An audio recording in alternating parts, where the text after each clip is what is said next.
जय हिंद प्यारे साथियों, स्वागत है आप सभी का उत्कर्ष एकेडमी खिलचीपुर के ऑनलाइन प्लेटफॉर्म में। प्यारे साथियों, यदि आप एसएससी, एमटीएस या फिर CRPF tradesman, Delhi police, RPF, army, किसी भी गवर्नमेंट एग्जाम की तैयारी कर रहे हैं या फिर किसी स्टेट एग्जाम की तैयारी कर रहे हैं तो आज का ये वीडियो आपके लिए इम्पोर्टेंट है।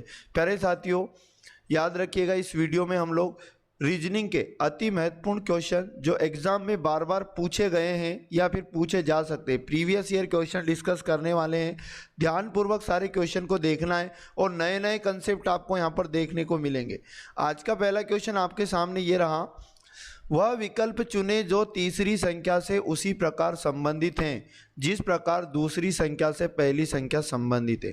तो प्यारे साथियों, याद रखिएगा, आपको जैसे कि यहाँ पर क्या करना होता है, 12 से यहाँ पर 60 बनाया गया तो यहाँ 16 से उसी प्रकार क्या बनेगा, हमें यहाँ पर ये बताना है। तो सबसे पहले हमें ये जान लेना ज़रूरी है कि 12 से 60 कैसे बनता है। तो आपके माइंड में आ रहा होगा कि 12 का गुणा 5 से करेंगे 60 बनेगा, लेकिन जब हम लोग यहाँ 16 का गुणा 5 से करेंगे तो हमारा उत्तर नहीं आएगा। तो हमारे माइंड में तुरंत दूसरा आ जाता है कि कहीं ना कहीं कंसेप्ट दूसरा है। तो प्यारे साथियों, 12 से और किस तरह से हम लोग 60 बना सकते हैं तो आप समझिएगा। अगर हम 12 में 2 का भाग दें तो यहाँ पर 6 आएगा और 6 में से अगर हम लोग 1 घटाएं तो आपके दिमाग में आ रहा 5 आएगा, और इस 5 का गुणा यदि हम लोग 12 से करेंगे तो आपके दिमाग में आ रहा है 60 आएगा।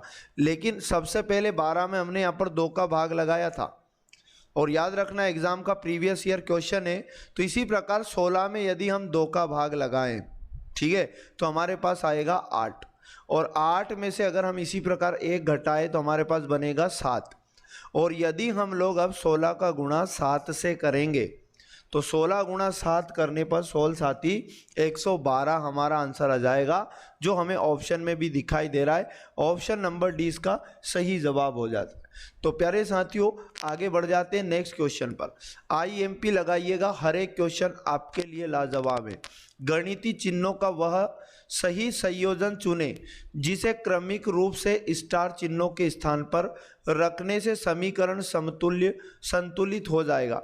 मतलब जो ये ऑप्शन में चिन्ह दिखाई दे रहे हैं, किस ऑप्शन के चिन्हों को यहाँ रखने पर यह समीकरण समतुल्य हो जाएगा। मतलब जैसे कि समझो, यहाँ पहले ऑप्शन में लिखा गुणा, तो पहले स्टार की जगह अगर गुणा रखें, फिर प्लस रखें और माइनस रखें और फिर भाग रखें और उसके बाद बराबर रखें, तो समतुल्य होने का मतलब ये बराबर के जैसे इधर 4 दिख रहा ना, वैसे ही बराबर के इधर 4 बच जाना चाहिए। तो क्या पहले ऑप्शन से आप ऐसा कर पाओगे? तो आपको यहाँ मैं जल्दी करने का तरीका बताऊंगा। अब देखो, यहाँ भाग हैं तो यहाँ वी बोर्ड मास रूल पहले लगेगा गणित का। तो आपको मैं बता दूं, पहले भाग करना पड़ेगा इधर। तो आप 16 का भाग 6 का भाग 11 में दोगे तो भाग नहीं जाएगा पूरा पूरा, मतलब दशमलव में बनेगा। तो इसका मतलब ये हुआ कि पहला ऑप्शन यहाँ नहीं आ सकता, क्योंकि हमारा 4 नहीं बनेगा फिर। तो यहाँ पर अब क्या करना है प्यारे साथियों, ऑप्शन नंबर बी उठा के रख लेना है। अगर हम ऑप्शन नंबर बी को उठाते हैं तो पहले भाग को रखेंगे और फिर उसके बाद यहाँ पर प्लस को रखेंगे, फिर माइनस को रखेंगे और फिर उसके बाद हम लोग गुणा को रखेंगे, और बराबर आएगा तो बराबर की इधर 4 आना चाहिए। ठीक है, तो इधर सोल्व करेंगे पहले, तो ये सही भी हो सकता है या नहीं भी हो सकता है। पहले भाग होगा तो 7 का भाग 42 में देंगे तो 6 आ जाएगा। तो अब बाकी को हम ऐसा ही लिखो 6, और उसके बाद में यहाँ भाग हो चुका है इसका, फिर उसके बाद प्लस का चिन्ह है, फिर लिखा है 64, फिर उसके बाद लिखा है माइनस, और उसके बाद लिखा है 11, और 11 के बाद लिखा है गुणा 6। ठीक है, अब इन्हें सॉल्व करने पर अगर 4 आ जाएगा तो फिर ऑप्शन नंबर 20 सही हो जाएगा। तो यहाँ पर आप क्या करोगे, पहले गुणा करोगे, जोड़ने घटाने के पहले गुणा होता है। 6 + 64 और माइनस 11 गुणा 6 किया 66 बना, और बराबर में 4 आना चाहिए। अब आप क्या करोगे, पहले आपको जोड़ लेना है। 64 में आपको कितना जोड़ना है, 6 को जोड़ना है, तो हमारे पास 70 बन जाएगा, और 70 में से यदि हम 66 को घटाएंगे 4 हमारे पास बच जाएगा। इसका मतलब ऑप्शन नंबर बी के सारे चिन्ह को रखने पर यह समीकरण समतुल्य हो जाएगा। आगे बढ़ जाते हैं नेक्स्ट क्वेश्चन। क्वेश्चन नंबर 3 आपको दिखाई दे रहा है, अक्षरों के उस संयोजन का चयन करें जो दी गई श्रृंखला में रिक्त स्थानों में क्रमिक रूप से रखे जाने पर श्रृंखला को पूर्ण करेगा। तो जब भी आप लोगों के पास ऐसा क्वेश्चन आए तो आपको क्या करना है कि ये जो श्रृंखला में डैश डैश रिक्त स्थान दिखाई दे रहा है, कौन सा ऑप्शन आएगा कि एक श्रृंखला बना लेगा, मतलब कोई पर्टिकुलर रूल के अकॉर्डिंग सीरीज चलेगी, ऐसी श्रृंखला बना लेगा। तो आपको सबसे पहले लेटर काउंट करना है टोटल। तो ये टोटल लेटर 18 हैं यहाँ पर। इनको बराबर बराबर क्या करोगे, बराबर बराबर बांट लोगे। या तो आप 2-2 के लेटर में बांट लो, ये 18 2 से भी कटता है। 3-3 के में बांट लो, आप यहाँ पर 6-6 के में बांट लो। चलो हम 6-6 के में बांट लेते हैं। तो 1 2 3 4 5 6, ये यहाँ पर 6 लेटर अलग बांट लिए। फिर अगले 6 लेटर हम आगे बांट लेते हैं। तो 1 2 3 4 5 6, ये 6 लेटर अलग बांट लिए और 6 लेटर आगे। तो अब 6-6 के यहाँ पर ये लेटर जो हमने बांटे, इनके अकॉर्डिंग हम रिक्त स्थान की जगह शब्द को रखेंगे। तो यहाँ चेक करो, जो लास्ट वाला है और फर्स्ट वाला है, यहाँ पर एल लिखा और यहाँ भी फर्स्ट में एल लिखा, उसके बाद यहाँ भी डैश लगा और यहाँ पर भी डैश लगा, और उसके बाद यहाँ लिखा यू, तो यहाँ भी लिखा यू, लेकिन यहाँ यू के बाद में ए लिखा, मतलब यहाँ पर भी ए आना चाहिए। तो हमारे पास हमें पता चला कि यू ए, और यहाँ पर यू ए बना। और फिर देखो ए के बाद में यहाँ पी लिखा, तो इस ए के बाद में यहाँ भी पी आना चाहिए। तो आपको एक चीज़ समझ आ रही होगी। तो इतना तो हमने रख लिया। अब यहाँ पर हमें समझ आ रहा है कि यहाँ पर फर्स्ट में एल से यहाँ शुरू हुआ था, शुरू में भी एल से शुरू हुआ था। तो यहाँ पर ये जो दिख रहा है एन के पहले यहाँ भी एल आना चाहिए, और यहाँ हमें पता है कि शुरुआत एल से हो रही है, तो एल के बाद एन है, मतलब यहाँ भी एल के बाद एन होना चाहिए और यहाँ पर भी एल के बाद एन होना चाहिए। इस प्रकार अब हमारा पहला वाला पैटर्न पूरा हो चुका है, L N U A P Z. इसका हो सकता है आगे सेम रिपीटेशन चल रहा हो, तो एल एन उसके बाद में आना चाहिए यू, और फिर उसके बाद में लिखा है एपी, और उसके बाद आना चाहिए जेड। इसी प्रकार अगले वाले में सेम सीरीज बन रही है, मतलब कंटिन्यू सीरीज बन रही है। तो आप लोगों ने रिक्त स्थान में क्या रखा, वही आपका सही जवाब हो जाएगा। तो हमने एक तो एन रखा, फिर हमने पी रखा। तो एन पी हमें किस ऑप्शन में दिखाई दे रहा है, ना तो पहले ऑप्शन में, ना ही तीसरे में, और ना ही हमें डी वाले में। ऑप्शन नंबर बी इसका करेक्ट आंसर आ जाएगा। आगे बढ़ जाते हैं नेक्स्ट क्वेश्चन। यहाँ पर अगले क्वेश्चन में एक प्रश्न आकृतियां आपको दी गई हैं। तो आगे यहाँ पर एक क्वेश्चन मार्क लिखा है, तो इस क्वेश्चन मार्क की जगह कौन सी आकृति आएगी, मतलब जो प्रारंभ में 2 आकृतियां दी गई है, इनमें जैसे संबंध है वैसा संबंध इन दोनों में आगे आपको बनाना रहता है। तो आपको ये समझना है, जैसे ये एस लिखा तो ये उल्टा हो गया, मतलब लेफ्ट का राइट और राइट का चेंज हो गया। ये त्रिभुज वाला पार्ट ऊपर था, है ना, मतलब ये जो लेफ्ट था, मतलब इससे ये वाला बना, त्रिभुज ऊपर था, तो आगे की आकृति में त्रिभुज नीचे आ गया और ये जो बिंदु था ये ऊपर चला गया। और ये जो एस थे, आपको समझ में आ रहा है, ये पलट गए, मतलब यहाँ पर लेफ्ट साइड राइट हो गया और राइट साइड लेफ्ट हो गया। तो इसी प्रकार इसमें क्या होगा, इनका भी लेफ्ट राइट बदल जाएगा, मतलब ये 3 इधर पलट जाएगा और ये 3 इधर पलट जाएगा। आगे क्वेश्चन मार्क की जगह हमें ऐसा आएगा। और ये जो त्रिभुज है, ये याद रखना, नीचे से कहाँ चला जाएगा, ऊपर चला जाएगा, कौन, त्रिभुज, और उसके बाद नीचे कौन आ जाएगा, जो आपको वर्ग दिखाई दे रहा है। तो ऐसी आकृति आपका सही जवाब ऑप्शन नंबर कौन सा हो जाएगा, डी वाला। आगे बढ़ जाते हैं नेक्स्ट क्वेश्चन। अगला वेरी मोस्ट और इंपॉर्टेंट क्वेश्चन है कि यहाँ पर ये ध्यानपूर्वक ये पैटर्न को पढ़ना है और वह संख्या चुने जो प्रश्न चिन्ह के स्थान पर आएगी। तो यहाँ पर इसके लिए आपको क्या करना है, आपको ये करना है कि जब भी कोई बड़ी संख्या किसी भी साइड ऐसे पैटर्न में लिखी हो, तो कहीं ना कहीं ये छोटी संख्याओं से मिलकर बनी होती है, इतना आपको समझना है। तो आपके दिमाग में आ रहा होगा, कहीं ना कहीं हमें 4 से और 15 से 44 बनाना है, तो कैसे बन सकता है, गुणा करने पर तो नहीं बनेगा, घटाने पर भी नहीं बनेगा, जोड़ने पर बनेगा तो नहीं बनेगा। तो आपको समझना, अगर 4 में हम 15 को जोड़ें तो 15 में 4 अगर जोड़ेंगे हम लोग तो 19 होगा, और 19 में पुनः हम लोग अगर मन से 3 जोड़े तो 22 बनेगा, और 22 का अगर हम लोग डबल करेंगे तो हमारे पास 44 बनेगा। फिर ये पैटर्न अगर आगे भी अप्लाई हो जाता है तो हमारे कोई दिक्कत है नहीं, यहाँ पर सही है फिर हमारा सही जवाब। इसी प्रकार यहाँ 6 में हम लोग 21 को जोड़ेंगे, मैं लास्ट पैटर्न को यहाँ कर रहा हूँ, और उसके बाद प्लस 3 करने पर कितना आएगा, तो 21 में 6 जोड़ा तो यहाँ पर 27 होगा, और 27 में 3 जोड़ा तो यहाँ पर 30 आएगा, और 30 का डबल करेंगे तो 60 हमारे पास बन रहा है, तो मतलब पैटर्न हमारा सही है।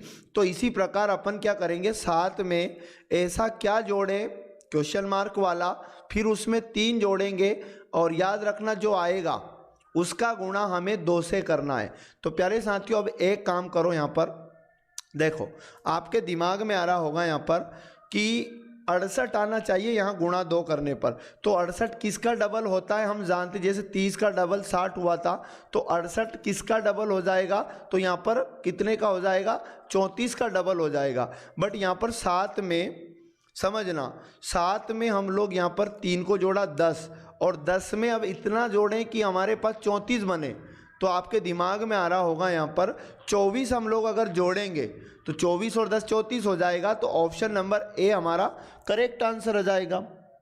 आगे बात करते हैं नेक्स्ट क्वेश्चन। किसी विशिष्ट कूट भाषा में परमिट को ये लिखा गया है ना, उसी कूट भाषा में इनेर्टिया को ये लिखा गया, कैसे लिखा जाएगा, तो सबसे पहले ये समझ लेना ज़रूरी है कि ये परमिट को किस अकॉर्डिंग लिखा गया। तो यहाँ पर हम लिख लेते हैं PERMIT, और उसके बाद जो लिखा गया V, फिर से V, और उसके बाद L, फिर उसके बाद में N, फिर उसके बाद O, और उसके बाद G। तो प्यारे साथियों सेम जो पैटर्न आगे यूज़ हुआ है वही पैटर्न हमें आगे यूज़ करना है। तो यहाँ पर मैं आपको बता दूँ, जैसे अंग्रेजी वर्णमाला में P कितने नंबर पर आता है, 16 नंबर पर आता है, और अंग्रेजी वर्णमाला में यहाँ पर बता दूं मैं V कितने नंबर पर आता है, 22 नंबर पर। तो 16 से 22 बनाया, मतलब प्लस का 6 किया यहाँ पर। अब देखो आपके दिमाग में आ रहा है अंग्रेजी वर्णमाला में E का अपोजिट होता है V, तो E को अपोजिट बनाया। फिर अंग्रेजी वर्णमाला में जो R हैं, R 18 पे होता है, L 12 पर होता है, तो यहाँ माइनस कितना किया, 6 किया, तो हम यहाँ भी -6 लिख देते हैं। और यहाँ M का अपोजिट अंग्रेजी वर्णमाला में N होता है, और उसके बाद I अंग्रेजी वर्णमाला में 9 होता है, और O कितने पर आता है, 15 पर, तो यहाँ भी +6 किया। और यहाँ पर T का अपोजिट होता है G, तो ये लिखा। यही पैटर्न हम लोग आगे फॉलो करवाएंगे।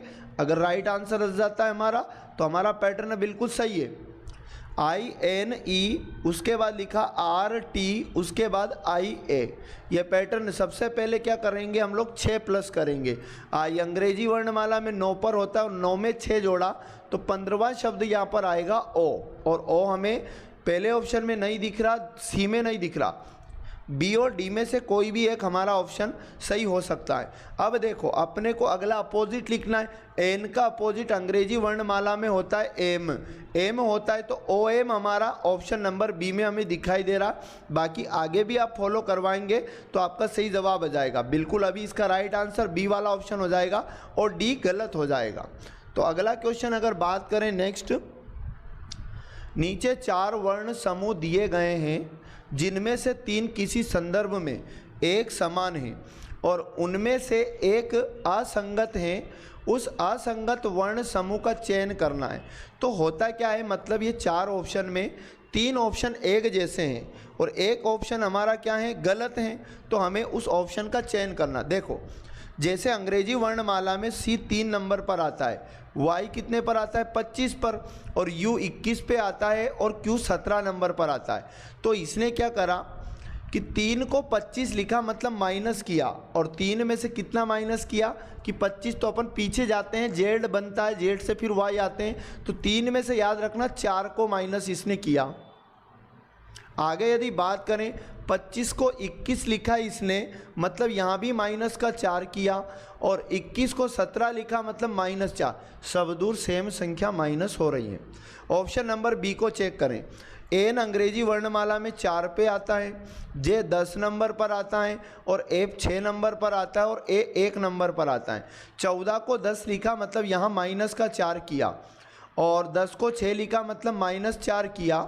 6 को 1 लिखा मतलब माइनस कितना किया, 5 किया, 6 में से 5, तो यहाँ -5 किया। यहाँ सेम संख्या माइनस नहीं हो रही है। अच्छा, और भी ऑप्शन को चेक करें तो अंग्रेजी वर्णमाला में 6 नंबर पर F होता है, B 2 नंबर पर आता है, X 24 पर आता है और T 20 पर आता है। तो 6 में से 2 गया तो 4 बचेगा, मतलब -4 किया। और यहाँ पर 2 में से कितना माइनस किया, 4 माइनस किया तो 24 बनेगा। और इसी प्रकार 24 में से 4 जाएगा तो 20 बनेगा। तो यहाँ भी सेम संख्या माइनस हुई, -4। और यहाँ पर मैं बता दूँ T, अगला ऑप्शन देखेंगे, P 16 पर आता है, L 12 पर और H 8 नंबर पर।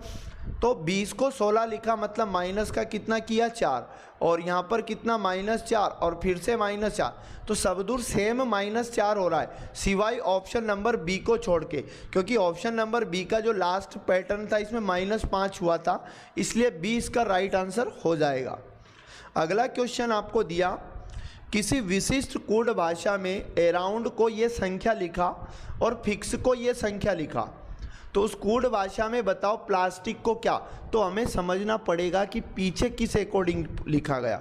तो यहाँ देखो, ए अंग्रेजी वर्णमाला में 1 नंबर पर आता है तो 1 भी नहीं लिखा, लेकिन यहाँ पैटर्न हो सकता है कि ये बना हो, ए का अपोजिट होता है जेड, और जेड अंग्रेजी वर्णमाला में 26 नंबर पर आता है और 26 में 2 का गुणा किया तो 52 दिख रहा है हमें यहाँ पर।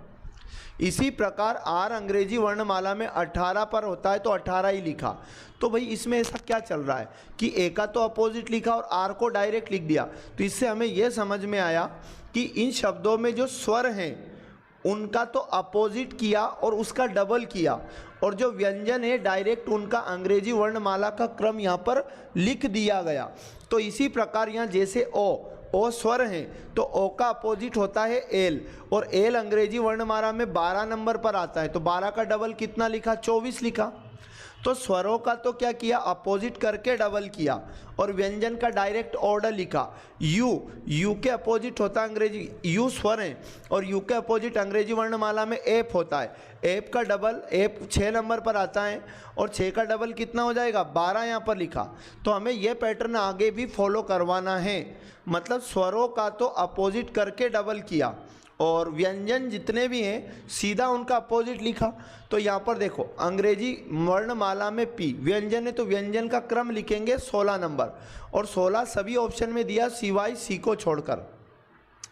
एल भी यहाँ पर व्यंजन है तो एल अंग्रेजी वर्णमाला में 12 नंबर पर होता है तो 16-12 तीनों ऑप्शन में दिया। अब ए स्वर है, स्वर का अपोजिट जेड होगा, जेड अंग्रेजी वर्णमाला में 26 पर होता है और 26 का डबल करेंगे तो 52 आना चाहिए यहाँ पर। तो किस ऑप्शन में हमें 12 के बाद 52 दिख रहा है, तो यहाँ ऑप्शन नंबर है ना, ऑप्शन नंबर 12 ए में आपको 12 के बाद 52 नहीं दिख रहा है, और ऑप्शन नंबर बी में भी 12 के बाद 52 है और ऑप्शन नंबर डी में भी 12 के बाद 52 है। अब अंग्रेजी वर्णमाला में एस 19 पर आता है तो ये तो व्यंजन है और व्यंजन को तो डायरेक्ट लिख रहा है मतलब 19 ही आएगा यहाँ पर, बट ऑप्शन नंबर डी में नहीं लिखा तो डी वाला रॉन्ग हो जाएगा, ऑप्शन नंबर बी हमारा सही जवाब हो जाएगा। आगे यदि बात करें, अगला इंपॉर्टेंट क्वेश्चन है, खुला पासा आपको दिया गया तो इसे बंद करने पर कौन सा पासा बनाया जा सकता है। तो इसे सॉल्व करने के लिए आपको इस खुले पासे में अपोजिट देखना आना चाहिए।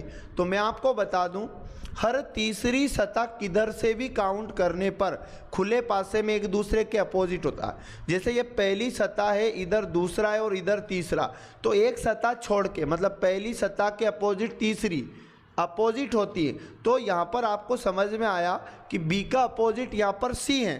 तो इससे हमें यह समझ में आया कि जब हम पासा को बंद करेंगे तो बी और सी अपोजिट रहना चाहिए, और अपोजिट सतह कभी भी दिखाई नहीं देती हैं, मतलब साथ में दिखाई नहीं देती।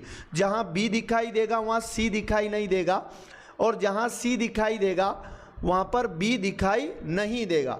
तो मैं आपको बता दूं, यहाँ पर बी और सी देखो, ऑप्शन नंबर बी में बी और सी दोनों दिखाई दे रहा है, इसलिए दोनों क्या हो जाएगा, ऑप्शन नंबर बी इसका रॉन्ग हो जाएगा, मतलब ये नहीं बनाया जा सकता। अब आप कहोगे यहाँ पर हम चेक कर लेते हैं एल बी पी, तो यहाँ पर हमें समझ में आ रहा कभी भी यहाँ पर एल का अपोजिट पी नहीं होगा, क्योंकि एल और पी यहाँ पर क्या दिखाई दे रहा है, पड़ोस में दिखाई दे रहा है। पड़ोसी सतह कभी भी अपोजिट नहीं होती है। तो यहाँ पर एल का अपोजिट यदि पी नहीं होगा तो एल का अपोजिट क्या हो सकता है, एल का अपोजिट आपके दिमाग में आ रहा होगा कि या तो एल का अपोजिट के हो सकता है या फिर एक सतह हमारे पास बची है एन, बट एन भी यहाँ पर क्या दिखाई दे रहा है आपको, पड़ोस में दिखाई दे रहा है। तो एल का अपोजिट फिर के बिल्कुल फिक्स हो जाएगा। और उसके बाद में जो एन बचा, इस एन का अपोजिट क्या हो जाएगा यहाँ पर, तो आपके दिमाग में आ रहा है कि एक सतह बच गई पी, ये अपोजिट हो जाएगा। तो अब एन और पी भी हमें साथ में दिखाई नहीं देने चाहिए ये, क्योंकि अपोजिट हैं। तो ये सी वाले में एन पी साथ में दिखाई दे रहा है, इसलिए ये भी रॉन्ग हो जाएगा। आगे यदि बात करें जैसे इस वाले डी वाले में से और ए वाले में से क्या सही होगा, तो यहाँ देखो आपके दिमाग में आ रहा है एल है मतलब यहाँ पर के नहीं होना चाहिए, मतलब ये सही है। और पी है मतलब पी का अपोजिट क्या हो जाएगा यहाँ पर, तो एन हो जाएगा। पी एन एक साथ नहीं है। आपके दिमाग में आ रहा होगा यहाँ पर और कि ये वाला ए बिल्कुल करेक्ट हो जाएगा। डी इसलिए गलत हो जाएगा क्योंकि एल और के आपस में अपोजिट है और साथ में दिखाई दे रहा है, इसलिए ये भी अपोजिट है, इसलिए ये भी रॉन्ग हो जाएगा। इस प्रकार इसका जो सही जवाब बनेगा option number A correct answer हो जाएगा। तो ये था आज का वेरी मोस्ट इंपॉर्टेंट क्वेश्चनों का आपका सॉल्यूशन, जो आपकी एग्ज़ाम के लिए अति महत्वपूर्ण है। यदि वीडियो अच्छा लगा तो वीडियो को लाइक करें, शेयर करें, और चैनल पर यदि पहली बार आए चैनल को सब्सक्राइब कर लें, जिससे सभी वीडियो का नोटिफिकेशन आपको मिल पाएगा। मिलेंगे नेक्स्ट वीडियो में, तब तक पढ़ते रहिएगा। जय हिंद, जय भारत।